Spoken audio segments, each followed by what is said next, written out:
Ang success ba ay swerte o diskarte? Kinabahan naman ako dyan, ma'am. Parang bigla ang Oo kinabahan. nga. Kamusta yung naging journey mo nung OFW? Survival mode para sa akin. Ano? On the next episode of Evitalk Podcast Season 3. Let us all welcome Mr. Jake Labrador. Ang success ba ay swerte o diskarte? Kinabahan naman ako dyan, ma'am. Parang bigla ang Oo kinabahan. nga. Kamusta yung naging journey mo nung OFW? I can say na isa sa pinaka-challenging moment ng buhay ko. Pag bumalik ka sa Pilipinas, parang wala din mangyayari. Wala eh. Tsaka parang loser ka. Survival mode para sa akin. Ano? I, for myself, alam ko sa sarili kong magaling ako eh. Paano nabuo yung idea na ang maging business mo is lechon?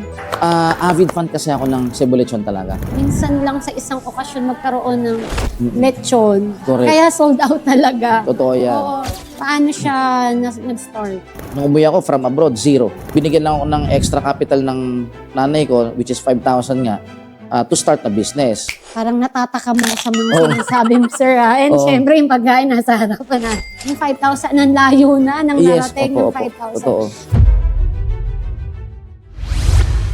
Hello mga ka-Evi! Huwag kalimutang mag-like at mag-subscribe para lagi kang updated sa aming episode. Dito lang yan sa paboritong tambayan na gustong yumaman. This is Evitalk Podcast Season 3.